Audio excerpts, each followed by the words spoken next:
मामा भांजा और दयालु दानव।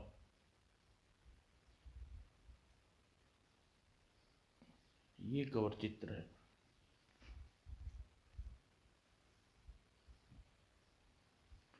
मामा जी, आपको आज का वायदा याद है ना? वायदा? अच्छा हाँ, कहानी सुनाने का वायदा है भाई, याद है। तो फिर सुनाइए कहानी। देखिए मेरे साथ मेरे दोस्त भी आए हैं, सब कहानी सुनने के लिए बेताब हैं। ठीक है, वादा किया है तो कहानी सुनानी ही होगी, पर पहले यह बताओ कि तुमने अपना वादा याद है ना? जी हाँ, हमें अपना वादा याद था। किया। स्कूल से मिला अपना सारा होमवर्क पूरा करके हम आपकी कहानी सुनने आए हैं। हमने अपना वादा पूरा कर लिया।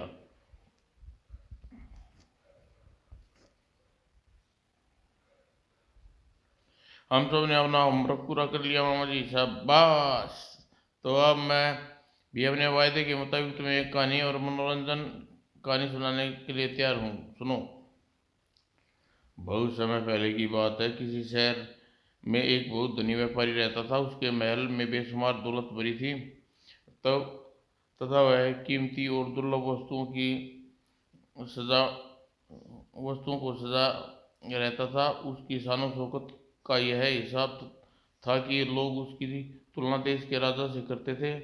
उसे धनी उसे धनवान व्यापारी का नाम कुबेर दत्त था और उसकी 3 बेटियां थी, जिनकी सुंदरता तुलना रहस्य लोक की परियों की अप्सराओं से की जाती थी। उन तीनों बहनों की सुंदरता की तुलना एक दूसरी की से की तो नहीं जा सकती थी, पर फिर भी छोटी बहन का रूप यौवन उन उनकी दोनों बहनें से कुछ अधिक आकर्षण था। उन तीनों बहनों का नाम क्रमशः इस प्रकार था: रत्ना, उर्वशी और मीना। तीनों बहनें सुंदरता में बेमिसाल होने के साथ साथ और उच्च शिक्षित और बुद्धिमान भी थी। और उनके दूर तथा अनजाने प्रदेशों की व्यापार के लिए जाने का निश्चित कर लिया और इस तरह सामानों के साथ अपनी बड़ी नौकाओं में भरने लगी। और जब उसे सेवक आज्ञानुसार देश भर के में खरीदारी करते, तरह तरह के सामान इकट्ठा करते, तो नौकाओं में लाते हुए घूम रहे थे, तब अपनी प्यारी बेटियों से स्नेह में ही बेटियों से मिला और व्यापार के लिए उसे अपने निर्णय से अवगत कराते हुए बोला: मेरी प्यारी, सुंदर और अच्छी बेटियों, मैं व्यापार के लिए दूर जाने वाले अजनबी देशों की यात्रा पर जा रहा हूँ। कब लौटूंगा यह निश्चित तौर पर तो नहीं कहा जा सकता, पर बहुत अधिक समय तक तुमसे अलग नहीं रहूँगा।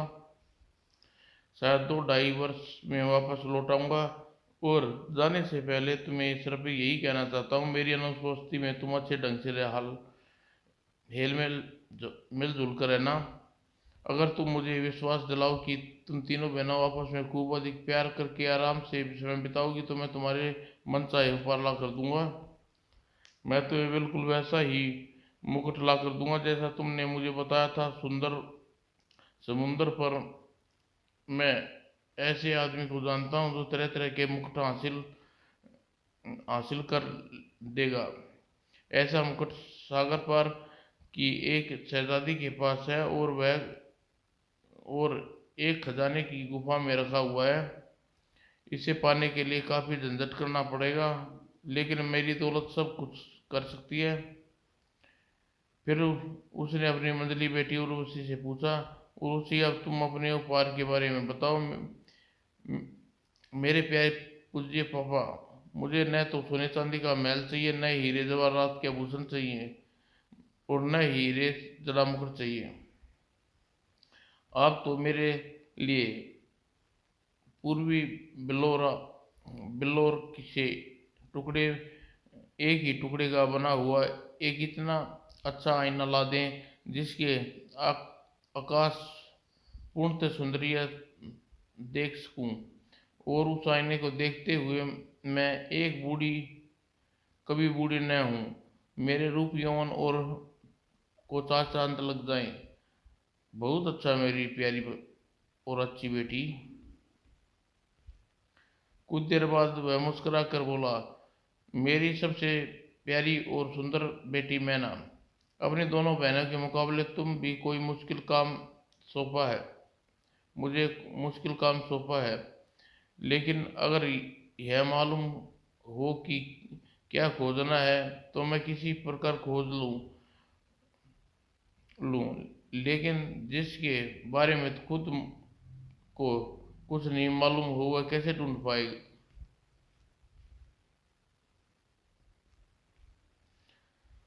सुनहरा फूल हालांकि तलाश करने में कोई मुश्किल काम नहीं है, लेकिन मैं भला यह कैसे जान सकता हूँ कि उससे ज़्यादा सुंदर कोई फूल दुनिया में है या नहीं। लेकिन तुम निराश न हो, तुम्हारी इच्छा अनुसार सुनहरा फूल लाने की कोशिश करूंगा। पर यदि न ला सका तो मेरी प्यारी बच्ची बुरा मत मानना, अपने पिताजी को क्षमा कर देना। उप पिताजी, पता नहीं यह क्या मांग बैठी। मुझे यह उपहार नहीं मांगना चाहिए था पिताजी। आप मेरे इस उपहार की कृपा बिल्कुल भी परेशान न होइएगा। मेरे लिए तो आपके प्यार और दुलार ही सबसे कीमती दुर्लभ उपहार है। इस प्रकार अपने जीवन भर के व्यापार के अनुभवों तथा अनेक बुद्धि कौशलों से अपने माल को दुगने तिगने मुनाफे में बेचता वह दूसरे व्यापारियों का माल दुगने तिगने सस्ते में खरीदता अनजाने अजनबी देशों में आगे ही बढ़ता जा रहा था। यह सामान अपनी नौका पर लाद लो जो गया मालिक। और जब कोई उसकी नौका में सोने चांदी के ढेरों और मुद्राओं से भर जाती तो उसे विश्वास विश्वसनीय सेवकों द्वारा अपने घर की ओर रवाना कर देता। इस प्रकार धनवान व्यापारी पहले से कई गुना अधिक धनवान बना हुआ सागर के अनजाने और पराये देशों में माल बेचता खरीदता हुआ अपनी नौकाओं के सोने चांदी की मुद्राओं के ढेर भरता हुआ और आगे बढ़ता जा रहा था। इस नौका में मेरे घर पहुंचाओ जो क्या मालिक। सागर पार वह कुछ दिन एक शयन कक्ष में ठहरा।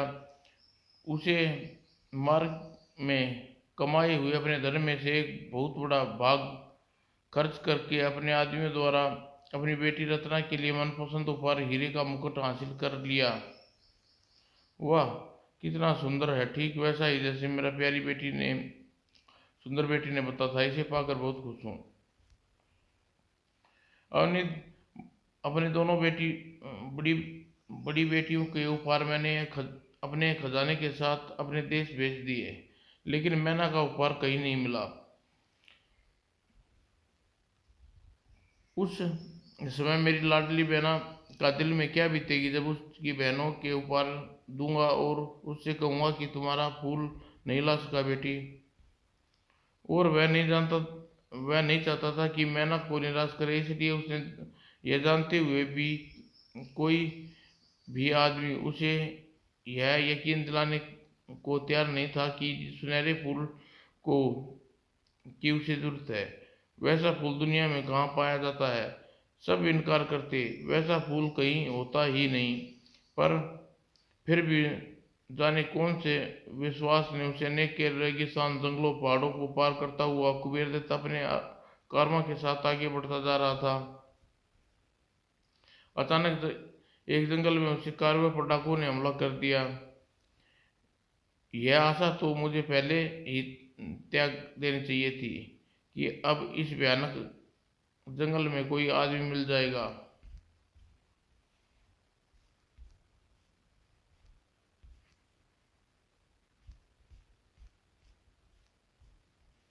चारों ओर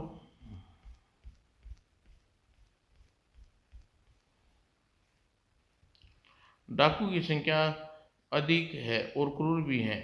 डाकू मेरे सेवकों पर भारी पड़ रहे हैं। अब असबाब माल असलाव की चिंता छोड़कर भाग जाना चाहिए, वरना जान से हाथ धोना पड़ जाएगा। और वह लुटते हुए कारवा को छोड़कर भाग निकला। उप, यह मैं कहाँ पहुंच गया। जंगल तो घना ही घना होता जा रहा है। अब यह आशा मुझे त्याग देनी चाहिए कि इतने भयानक जंगल में कोई आदमी मिल जाएगा। चारों ओर मौत ही मौत है। उस उधर वह धनवान व्यापारी डरपोक नहीं था, साहसी था और बलशाली भी था। भूखा प्यासा, खतरों से जूझता कुबेर दत्त जंगल में भटकता रहा। उस दिन जंगल से बाहर निकलने का कोई रास्ता ढूंढ रहा था।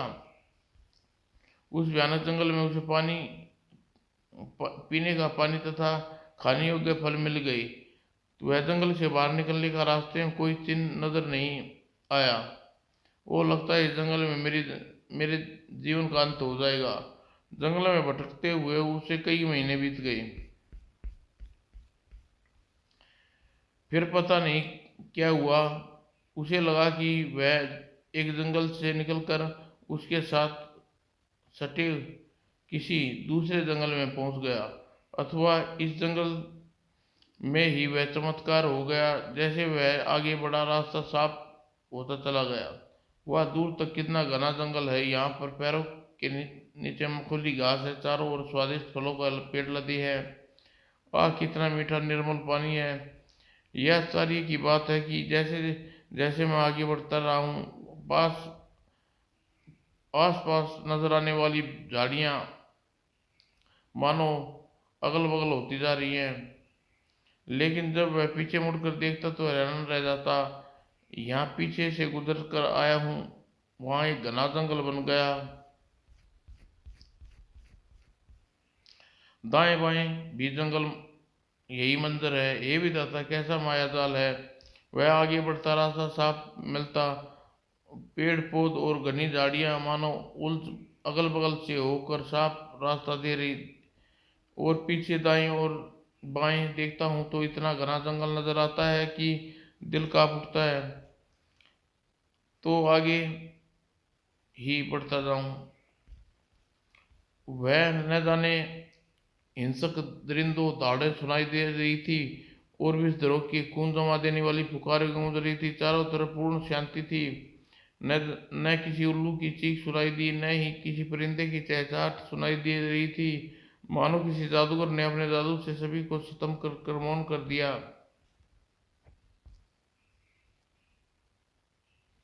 दूसरी हैरानी की बात यह थी कि जब वह आगे बढ़ता जाता, उजाला बढ़ता जाता। यह कैसा तिलस्म है, कैसे रहस्य है, और कौन है जो मुझे यह चमत्कार दिखा रहा है। कुछ आगे जाने पर उसे लगा कि सामने से जो उजाला आ रहा है उसका स्रोत सामने खड़े पेड़ों के झुंड के पीछे है। उन पेड़ों के पीछे से रोशनी का उदय लगता है, मानो पेड़ों की ओट में सूरज छिपा हुआ है। चलूं आगे, चलकर देखूं। फिर वह जैसे ही उन पेड़ों के पीछे पहुंचा, भौचक्का रह गया। हैरत से उसकी आंखें फट गई, उसके मुंह खुला का खुला रह गया। इतना विशाल प्रांगण में इतना दिव्य महल, पूरा महल प्रकाश छोड़ रहा था, शुद्ध सोने का बना हुआ था और असंख्य दुर्लभ हीरे जड़ जड़े थे। तभी महल में सीधा मधुर संगीत गूंज रहा था। कितना प्यारा संगीत है। पता नहीं कौन बजा रहा है, पता नहीं कौन है ऐसे का दिव्य महल का स्वामी। लेकिन फाटक पर कोई पहरेदार नहीं था। महल के सभी द्वार पर खिड़कियां खुली थी, मगर महल में प्रवेश करूं तो कौन रोकेगा मुझे? कोई नहीं। वह खुले फाटक से महल में प्रवेश कर गया। उसे किसी ने नहीं रोका या टोकने वाला कोई भी नहीं था। कितना मधुर संगीत बज रहा है। ऐसे संगीत को पूरे जीवन में कभी नहीं सुना। फिर वह सफेद संगमरमर के फर्श पर वाले रास्ते पर जिसके दोनों ओर फव्वारे चल रहे थे, आगे बढ़ा। मधुर संगीत लगातार बज रहा था। लगता है पूरा महल खाली पड़ा है, मगर नहीं, ऐसा नहीं हो सकता, क्योंकि यह संगीत तो बज रहा है। इसे बजाने वाला कोई मनुष्य ही होना चाहिए। उसे ढूंढना हो चाहिए। उसके बाद एक दर्जन कमरों में झांका। कितने आलीशान कमरे हैं, पर संगीत बजाने वाला किसी कमरे में नहीं मिला। वह सोने की जंगले जंगले गड़ी सीढ़ियों पर द्वारा दूसरी मंजिल पर पहुंचा। शायद दूसरी मंजिल पर पर होगा संगीत वादक। आचार्य दूसरी मंजिल भी खाली है। कुबेरदत्त जैसा अनुभवी और अनदेखी बात से हैरान हो रहा था। उस की हैरानी अब और अधिक ज्यादा बढ़ गई जब क्योंकि न केवल मालिक बल्कि वहां कोई नौकर चाकर भी न था। संगीत लगातार बज रहा था। वह बहुत सोचने लगा। सब कुछ लाजवाब है लेकिन खाने को कहीं कुछ नजर नहीं आया।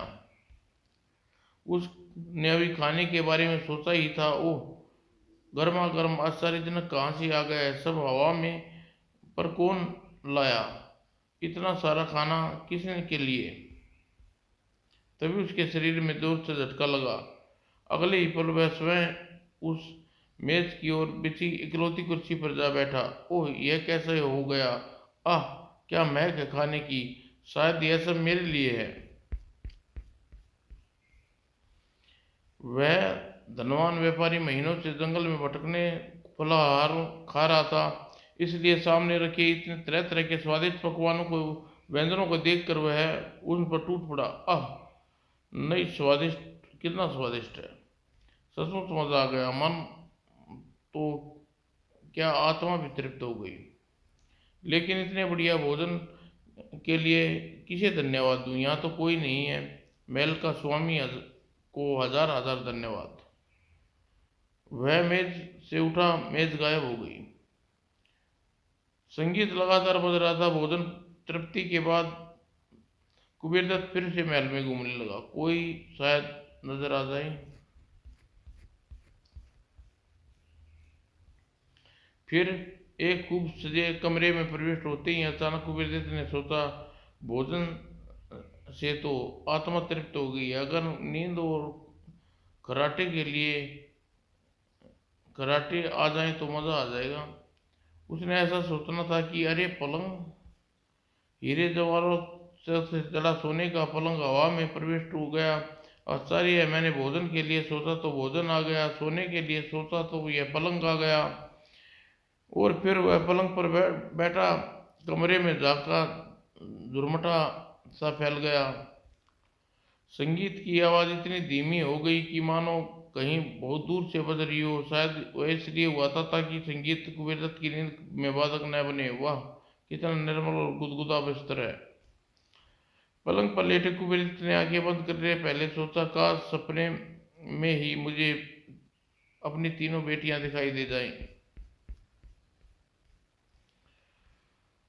और फिर वह अपनी बेटियों के बारे में सोचता हुआ कुबेरदत्त गहरी नींद सो गया। फिर उसे सहसा उसने सपन में अपनी तीनों बेटियों को देखा।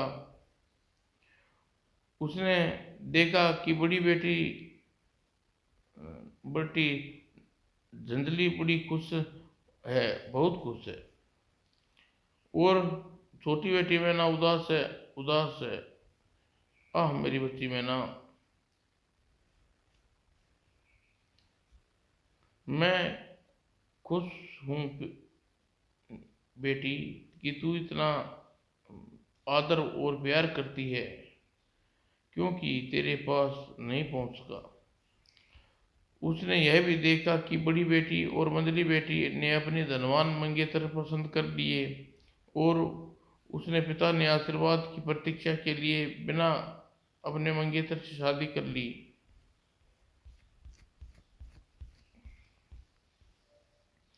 अचानक उसके कदम जहां थे वहां ठिनक गए। आंखें आश्चर्य से फैल गई। ओ सुनहरा फूल, बिल्कुल वैसा ही और उसका उतना ही सुंदर जैसा मेरी बेटी ने वर्णन किया था। कुबेरदत्त धड़कते दिल से अद्भुत सुनहरे फूल के पास गया। उसकी खुशबू हवा में चारों ओर फैली थी। कुछ सब कुछ महक रहा था। उत्तेजना से कुबेरदत्त के बदन कांपने लगा और वह और आगे बड़बड़ाता उठा, यही है वह सुनहरी फूल जिसने बढ़कर खूबसूरत और दूसरा फूल दुनिया में नहीं है। मेरी छोटी लाडली बेटी यही फूल लाने को कहा था। फिर उसने आगे बढ़ाकर अनूठा अद्भुत फूल तोड़ लिया। मगर एक पल भीषण गर्जना के साथ बिजली कड़क उठी, जमीन थर्रा उठी, पुल टूटते ही यह शोर कैसे मच उठा। और फिर, दुष्ट सौदागर, यह तूने क्या कर डाला? यह सबसे प्यारा अनमोल सुनहरा फूल तोड़ डाला। मैंने तुझे अपने महल में एक प्यारे मेहमान की तरह रखा, बढ़िया खाना दिया, मीठी नींद सुलाया, और तू मेरी मेहरबानियों का मुझे यह बदला दिया। तूने तुम्हारी जरूरत कैसे हुई कि मेरे इस बाग में सबसे सुंदर फूल को तोड़ने की? मैं आँख की पुतलियों की तरह इस फूल से प्यार करता था, और देखा देख कि तुझे राहत मिलती थी, मेरा सारा दिन सुख चैन छीन लिया। मैं तुझे इसका दंड दूंगा, तुम अपनी किस्मत का फैसला सुन लो। तू अपने इस कसूर के लिए तुम्हें वक्त से पहले मरना होगा। और चारों ओर भयानक डरावनी आवाजें गूंजी, कुबेरदत्त, तुझे वक्त से पहले मरना होगा। और कुबेरदत्त अपने चेहरे और भयंकर राक्षस दरिंदे को देखना जो उसकी ओर बढ़ रहे जा रहे थे। मौत? नहीं नहीं, मैं मरना नहीं चाहता। और वह अगले ही क्षण रोता बिलखता कुबेरदत्त उसके पैरों में गिर पड़ा। नहीं, मैं मरना नहीं चाहता, मैं मरना नहीं चाहता। सुनहरा फूल तोड़कर मेरा सुख चैन लूटने वाले, तुझे मरना पड़ेगा। मैं टुकड़े टुकड़े कर मैं टुकड़े टुकड़े करने करने आ रही है मेरे टुकड़े टुकड़े करने आ रही है। और इस प्रजा को रोक ले मानव, मुझे कुछ कहने की इजाजत दे। ठीक है, कुछ कहने की इजाजत है, और तुझे जब तक मेरी पूरी बात नहीं होती मेरे से दूर रहेंगे। मानो मेरी 3 बेटियां हैं, बहुत अच्छी और प्यारी और सुंदर। मैंने उन तीनों को अपना मन पसंद उपहार लाने को वायदा किया था।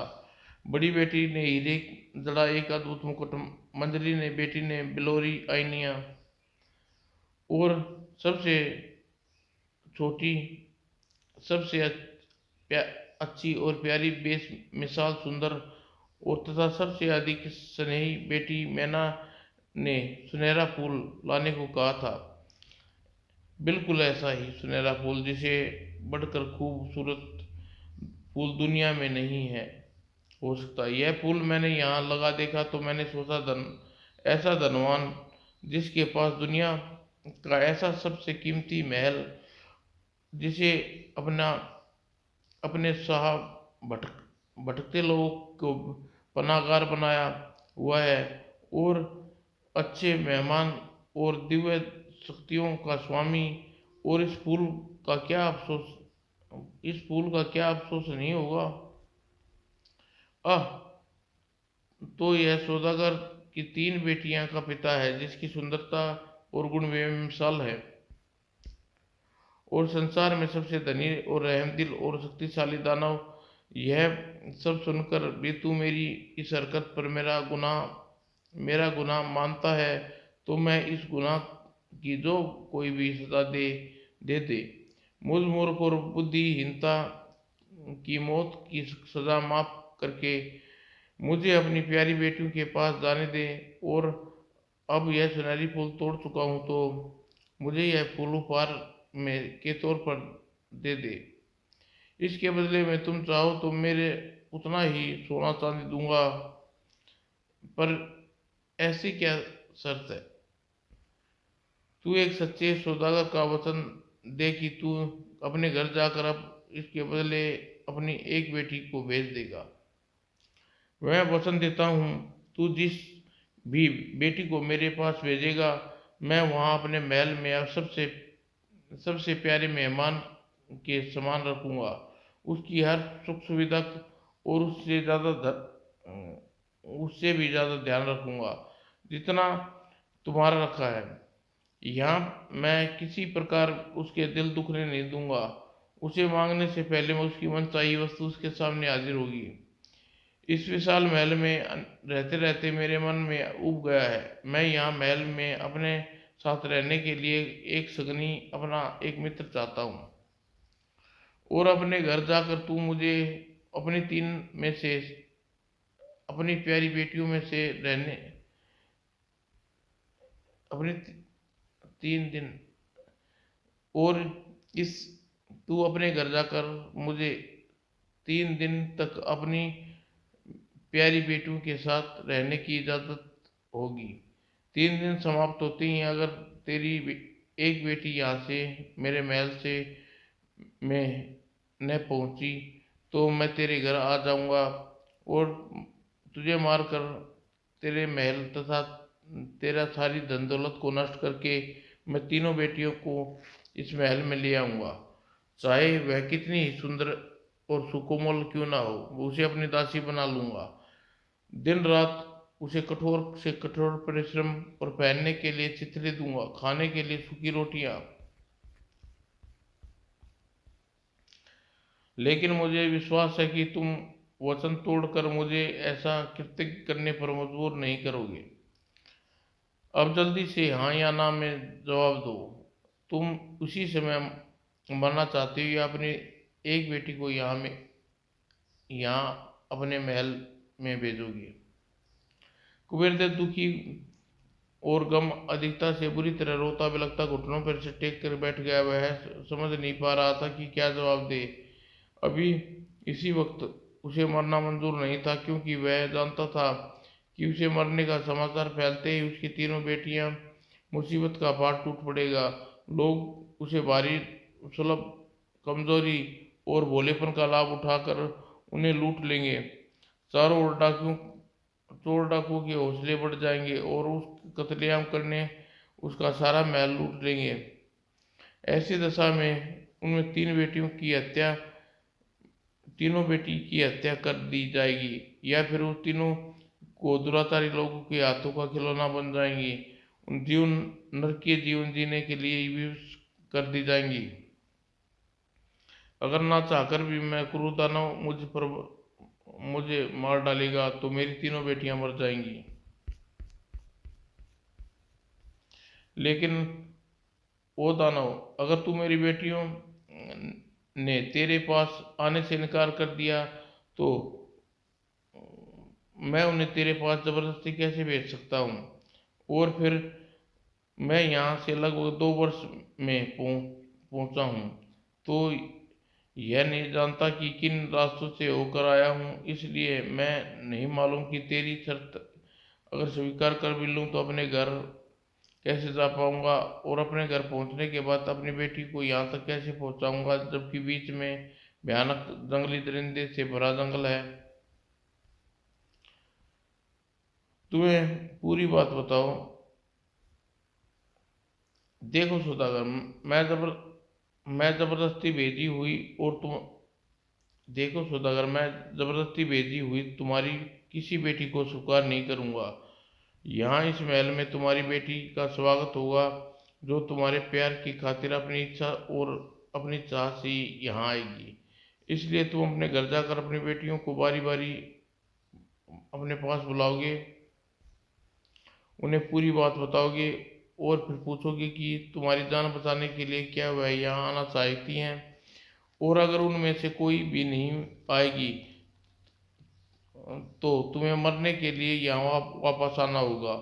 और सौदागर, अगर तुमने भी मरने के लिए यहाँ वापस आना पड़ा तो तुम्हारा महल भूकंप के झटके से खाकर खंडर बन जाएगा और तुम्हारी सारी कमाई दौलत बर्बाद हो जाएगी। अगर चोर डाकू लुटेरे ले जाएंगे, तुम्हारा वफादार सेवक बुद्धि फिर जाएगी और तुम्हारी दौलत को हिफाजत करने की बजाय वे खुद लूट ले जाएंगे। अतः अंत में तुम्हारी तीनों बेटियां भयानक बीमारी के शिकार होकर सिर सड़गल कर मर जाएंगी।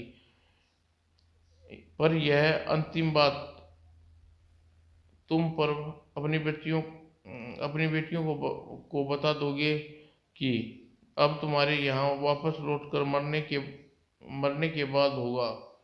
यह सब तुम्हारे जीते जी तुम्हारी आंखों के सामने हो जाएगा।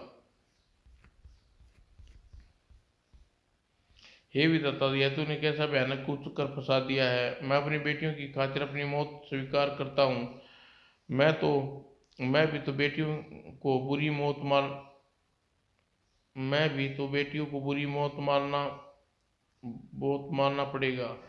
और अगर मेरी जान बचाने की खातिर उनमें से कोई अपना यहाँ आना स्वीकार कर लेगी तो मेरे जीवन भर का दुख का कलेश की बात बात हो जाएगी।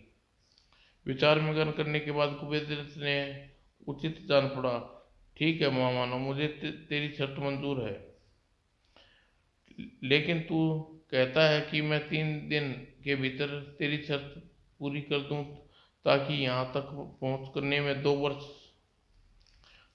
चलते रहने के बाद पहुँचा हूँ, तो भला 3 दिन में तेरी शर्त कैसे पूरी कर दूंगा। इसकी चिंता तू मत कर।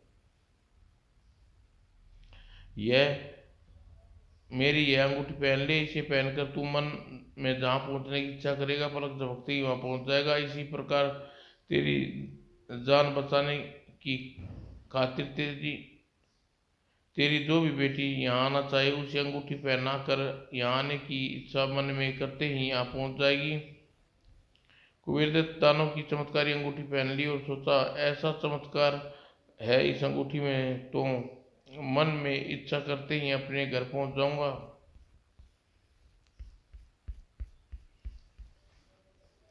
और अगली झटका सा लगा हो, यह क्या। शरीर झटका लगने से मुंह में छोटा सा वाक्य निकला। वह वाक्य अपने घर का आंगन में पूरा हुआ। यह क्या, अरे यह तो मेरे घर अपना घर है। उसी समय उसका पूरा कारवां, जिसे जंगल में डाकुओं ने लुटेरे ने छोड़कर कुबेरदत्त को अपनी जान बचाने कर भागा था, वही कारवां मौजूद उसके सभी सेवक उसकी सारी धन दौलत के साथ उस महल की फाटक के अंदर आ रहे थे। बल्कि इस समय उसके सेवक पहले से तुलना में तिगनी चुगनी दौलत का माल खजाने साथ लाए थे। पूरे महल में खुशी और शोर मचा था। उसकी तीनों बेटियां में से एक स्थान पर बैठी अपने पिता को याद में खोई हुई थी। उसी खुशी में चीखती किलकारी मारती हुई आई और अपने पिता से लिपट गई। छोटी की तुलना में दोनों बड़ी बहनें कुछ अधिक प्यार जताते हुए चापलूसी कर रही थी।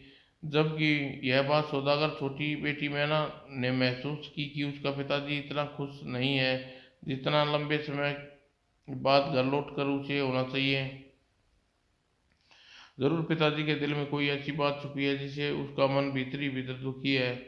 मेरी मेरे प्यारे पिताजी, तुम्हारी फिक्र मुझे तंग ढंग से नींद तक नहीं आई और मैं तुम्हें याद करते करते रोती रहती।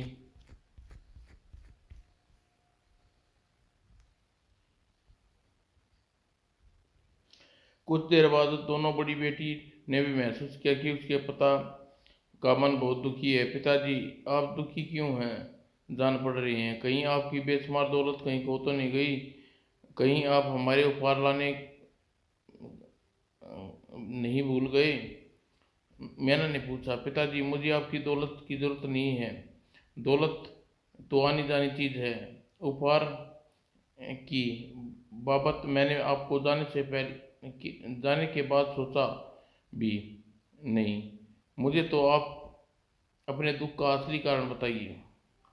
मेरी प्यारी बेटियों, मैंने अपनी दौलत नहीं खोई। मेरा खजाना पहले से 10 गुना अधिक हो गया है और तुम्हारे उपहार को लाने नहीं भूला। मुझे दुख इस कारण का है कि मैं यह बात कल बताऊंगा। आज तुम अपने उपहार लो और खुशी मनाओ। और फिर अपने खजाने से उपहारों को मंगाकर उस सौदागर ने तीनों बेटियों को मन पसंद उपहार दे दिए। वाह लाजवाब! वाह कितना अनूठा और सुंदर है! जबकि मैंने सुनहरा फूल पाकर पता नहीं क्यों खुशी नहीं हुई बल्कि उदास हो गई। बेटी, तुम खुश क्यों नहीं हुई, उदास क्यों हो गई? यह फूल वही है जो जैसा तुमने लाने को कहा था। पिताजी, यह फूल वही है जैसा मैंने कहा था। और दोनों बहनों के उपहार लेकर खुशी खुशी अपने वहां से भाग गई ताकि अपने उपहारों को खूब भली प्रकाश परख सके। मेरा दिल इसे पाकर खुश नहीं हो पा रहा। मुझे लगता है होना हो, आपके दुख का कारण यही मनुष्य फूल है। ओह मेरी अच्छी बेटी, यह सब मैंने न सोचो, आज का दिन खुशी से मनाने का दिन है।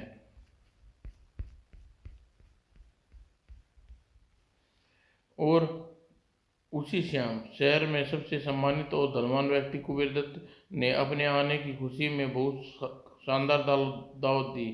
ऐसा लगा कि शहर के सभी अमीर गरीब छोटे बड़े लोग दावत खाने आए। सबसे दिल खोल कर रहस्यमय चीज खाई, मनचाही चीज खाई। जिसने जो मांगा वही मिला। गरीब को खूब दान दक्षिणा मिली। और यह सब पूरी रात चलता रहा। सूरज निकला जब सब मेहमान विदा हुए। उस समय दान दक्षिणा चाहने वाले एक व्यक्ति फाटक फाटक पर बिना फाटक पर न था।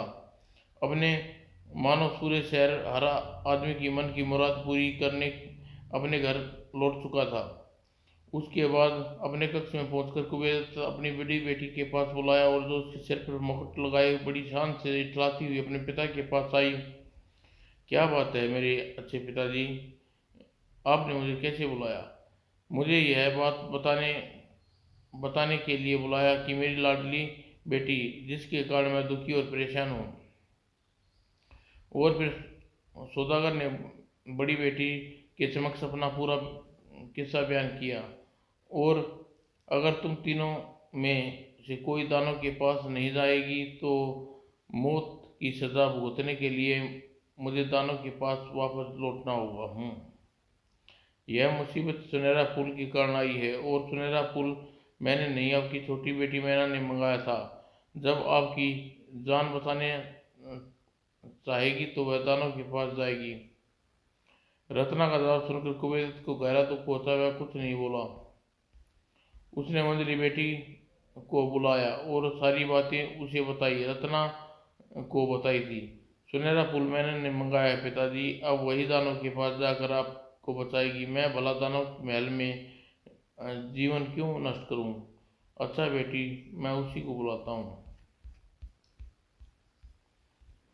और जब उसने सबसे बात मैना को बताई, जिसे सिर्फ इस बात का दुख हुआ, जिस पिता ने कभी उसे कभी कोई बात नहीं, किसी बात की कमी महसूस नहीं होने दी, दुख या गम के साए भी उसे के पास नहीं आने दिए, उसे उसी महान पिताजी ने उसका एक उपकार लेने के कारण इतना दुख सहन करना पड़ा।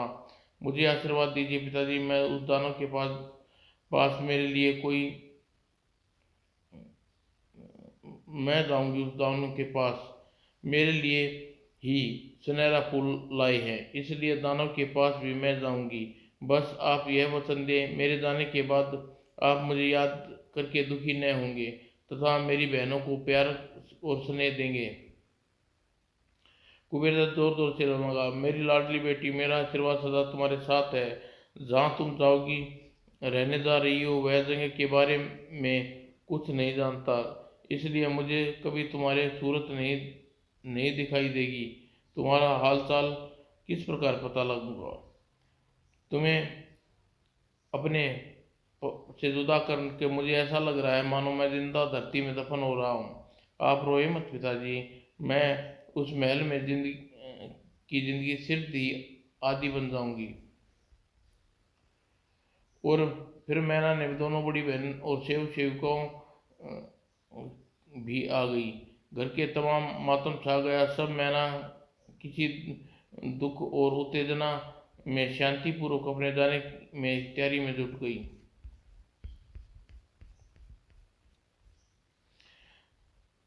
जब तीसरी रात का अंतिम पहर आया तो मानो घर में कोहराम मच गया। हाय मेरी बच्ची, हाय मेरी प्यारी बहन, मालिक, हमारी अच्छी मालकिन हमें छोड़कर मत जाओ। पर मैना ने एक भी आंसू नहीं टपकाया। मुस्कुरा कर पिताजी से आज्ञा ली। अच्छा मेरे प्यारे पिताजी, मुझे अंगूठी दे दो। मेरी बच्ची, काश मैं भी तुम मेरी बेशुमार दौलत, तो मेरी प्यारी बच्ची, मैं और मेरी बेशुमार दौलत तुम्हें रोक सकती। मैना ने अंगूठी पहनी और अपने सारे सामान सहित ऐसे गायब हो गई जैसे वहां थी ही नहीं। हाय मैना, मेरी प्यारी फूल सी बेटी, तू चली गई है, अब मैं कैसे जीऊँगा। वह गायब हो गई। और मैना उसी पलंग पर स्वयं को दानव के उसी वैभवशाली महल के ऐसे ऐसे पलंग पर पाया जो बेहद मुलायम गद्दा बिछा था और बलबूटों वाली रेशमी चादर से ढका हुआ था। उस कमरे में मैंने अपने सुख की सुविधा की सारा सामान पहले ही मौजूद पाया। इस कमरे की दीवार पर शीशे पूरी शीशे की है। दूसरा दूसरी सुनहरी थी। तीसरी रूप हली थी। चौथी दूध जैसी सफेद थी। यहाँ मेरे सोने वाला कमरा हुआ। वह उस अनूठे महल में देखने लगी। सच में कितना भव्य महल है। उस महल की भव्यता और अनूठेपन में उसे इतना मोहित कर दिया, वह अपने पिता की का विहोद विछोड़ सारा दुख भूल गई। आह, कितना अजूबा अजूबा बाग है। वह बाग में पहुंची। यही है सुनहरे फूल का पौधा। यह फूल इसी बाग की शोभा है। बिना बिना पौधा भी बाग की शोभा है। इसके बिना पौधा भी मुरझा गया। काश इस अद्भुत फूल को वापस इस पेड़ पर लगा सकती। जैसे ही मैना ने अपना वाक्य पूरा किया, उसके सुनहरी फूल अपने आप निकलकर पेड़ पर लगा। अरे वाह, फूल अपने आप अपनी जगह पर लगा। सुनहरे फूल को अपने स्थान पर लगा देख मैना बहुत खुश हुई।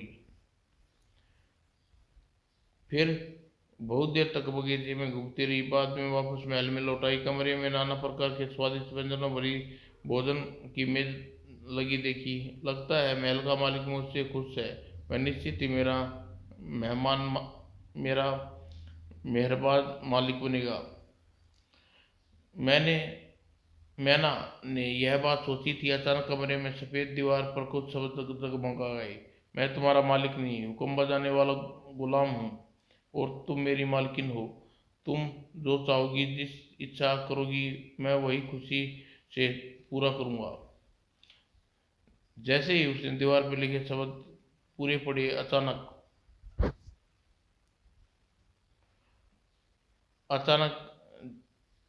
वैसे जैसे प्रकट हुए थे, अचानक वैसे ही गायब हो गए। मैनन ने खाने की मेज में ध्यान दिया। कितना अच्छा होता कि मैं अपने प्यारे पिता को पत्र लिखकर अपना हाल बता पाती। फिर जैसे ही उसने खाना समाप्त किया, मेज पर सारे बर्तन गायब हो गए और एक कागज और कलम और एक दांत मेज पर प्रकट हो गई। वो सच इस महल का स्वामी, जो भी मेरा मालिक है, इतना नेक और उदार हृदय है। और फिर अपने पिता को, अपनी बहनों को पत्र लिखा। उसने महल के स्वामी की दयालुता सहित अपने साथ बीती अब तक सारी बातें लिखी। फिर यह भी लिखा कि यहाँ बहुत खुश है और एक शहजादी की तरह रह रही है। पत्र लिखकर वह उसे बंद कर लिया और अचानक ही अपने हाथों से गायब हो गया। और फिर तुरंत ही शब्द प्रकट हुए। मेरी सुंदर मालकिन, तुम डरो नहीं। आज तुम अकेली नहीं रहोगी। आज से तुम्हारी वफादार नौकरानी, जिसे तुम अपने पिता के घर सोती बैठती और मन की बात करती थी, वह भी तुम्हारे बिस्तर के पास तुम्हारा इंतजार कर रही है। बात सच थी। बिस्तर के पास उसकी प्यारी सी नौकरानी उसका इंतजार कर रही थी। दोनों एक दूसरे को देखते ही खुशी से लिपट गई। इस प्रकार खूबसूरत मैना यहाँ सुख चैन से रहने लगी। एक दिन उसने नई नई और बढ़िया बढ़िया पोशाकें तैयार रहती, उसे अमूल्य जेवर गहने पहनने को दिए जाते और बढ़िया मिठाने पकवानों से खातिरदार की जाती। इसलिए मनोरंजन के साधन जुटाए जाते। सुंदर हीरे जवाहरात से मड़ी मड़ियों के दर्जनों सैनिक सुरक्षा में और सैर सपाटे के लिए ले जाते।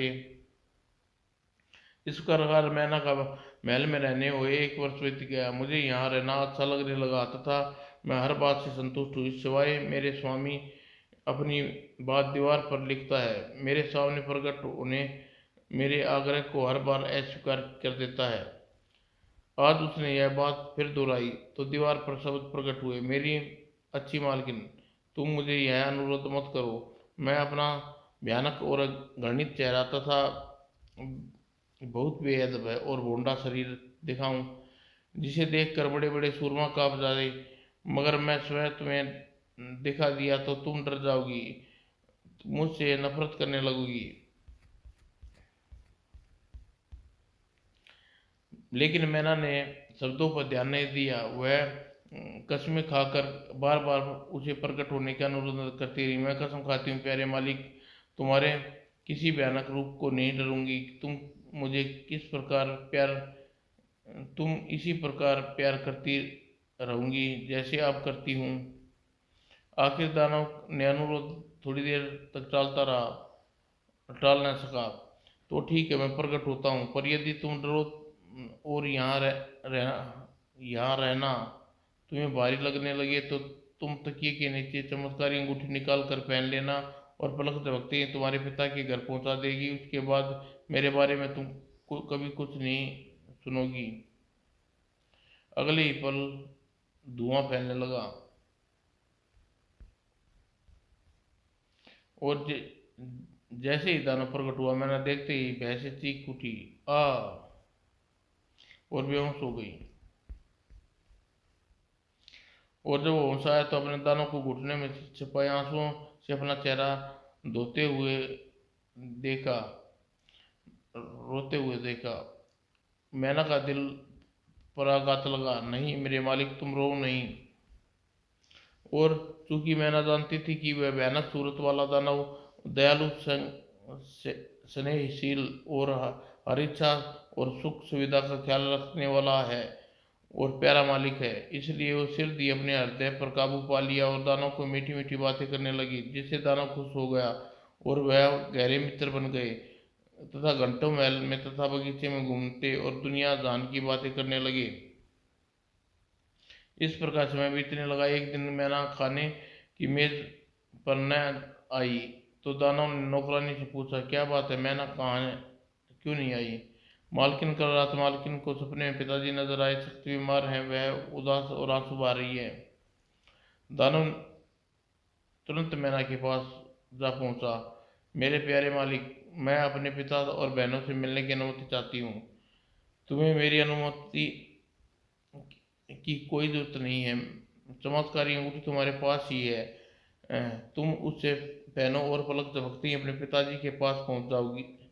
हाँ, मैं बस यह कहना चाहता हूँ कि तुम वियोग में सिर्फ 3 दिन तक सह पाऊंगा। अगर तुम ठीक 3 दिन बाद यहाँ नहीं पहुंची तो यहाँ जिंदा नहीं पाओगी, क्योंकि मैं तुम्हें जान से ज़्यादा प्यार करता हूँ और तुम्हारे बिना जिंदा नहीं रह पाऊंगा। और मैना सच्चे दिल से दानव को 3 दिन को वापस लौटने का यकीन दिलाने के बाद दानव की अंगूठी पहनकर अपने पिता के पास पहुंची। अरे मैना, मैना, हमारी बहन मैना। लेकिन अपने वियोग और दुखी और स्नेहशील पिता को बहुत देर तक बातें करने पर उसने बताया उसे 3 दिन में वापस लौटना होगा। तो वो उदास हो गए। दानव मरता है तो मरे जाए, पर तुम छोड़कर नहीं जाओगी। नहीं पिताजी, नहीं। मेरे दयालु मालिक, मैं सारी मेहरबानियाँ उसके विश्वास तथा स्नेह उसके उसने धधकते उमकते प्यारे के बदले उस विश्वासघात नहीं कर सकती। वह मेरे बिना जिंदा नहीं रह सकते। मैंने उसके बिना रहने की कल्पना नहीं कर सकती। मैं समय से 1 घंटा पहले अपने मालिक के पास चली जाऊंगी। मैना की बातें सुनकर तथा उसके प्यार तथा बेशुमार दौलत तथा शक्ति वाले मालिक को अपनी बहनों से ईर्ष्या करने लगी। हम इसके वहाँ वापस जाने नहीं देंगी।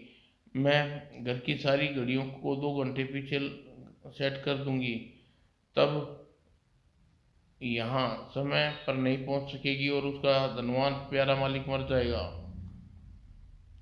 और 3 दिन बाद खुशी से अपने घर रहने वाली बात निश्चित समय पर अपने पिता तथा बहनों से विदा ली। अच्छा मेरी बहन, मैं प्यारी बहनों,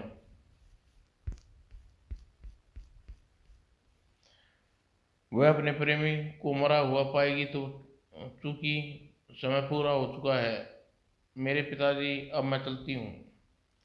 और पलक झपकते ही खुद को अपने मालिक के बगीचे में के सुनहरी फूल पौधे के पास खड़े पाया। अरे तुम सो रहे हो मालिक, देखो मैं आ गई, वक्त से पहले 1 घंटा पहले आई हूँ। आश्चर्य है, उठो, तुम मेरा स्वागत क्यों नहीं करते? देखो मुझे देखकर खुश क्यों नहीं होते? देखो, ऐसा मत करो वरना मेरा दिल टूट जाएगा। मैना अपने प्रेमी को जगाने लगी। उठो उठो, उठ जाओ मेरे प्यारे मालिक, मेरे मन चाहे मंगेतर, मैं बहुत प्यार करती हूँ। अगर तुमने कोई भूल हो गई हो तो एक दयालु प्रेमी बनकर मुझे माफ़ कर दो।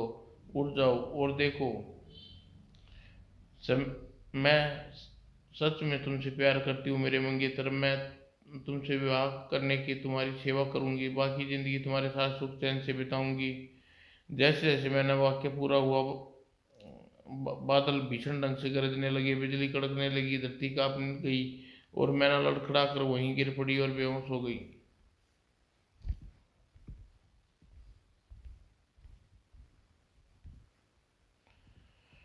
और फिर पता नहीं मैना कब तक बेहोश पड़ी रही। वह नहीं जानती थी बेहोशी के दौरान क्या हुआ, पर जब उसे होश आया तो आश्चर्य सा परवान न रहा, क्योंकि हीरे जवाहरातों से जड़े एक विशाल सिंहासन पर देवताओं जैसा सुंदरता वाले राजा के साथ बैठी थी।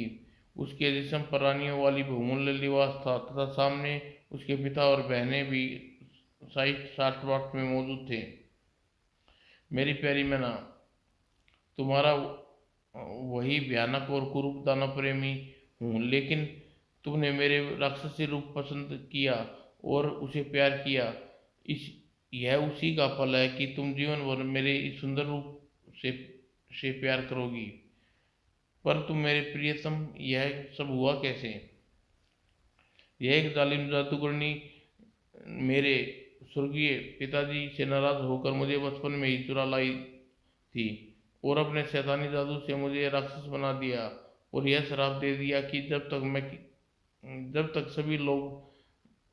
लोगों सभी प्राणियों में सबसे के लिए एक ऐसा भोंडा और भयानक रूप में जीता रहूंगा जब तक कोई सुंदर बेहद रूपवान कन्या मुझे मेरे उस भयानक रूप से ही प्यार करेगी और मेरी पत्नी बनना स्वीकार नहीं करेगी। तब उस जादू का असर जाता रहेगा और मैं जवान और सुंदर इंसान के रूप में आ जाऊंगा।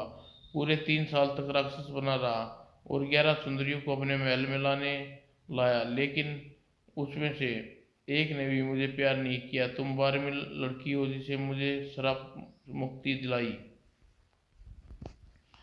मेरे प्रीतम, यह एक अच्छी बात है कि तुम इंसान बने गए, लेकिन अगर तुम राक्षस के रूप में रहते तो मुझे तब भी मैं बेहद प्यार करती।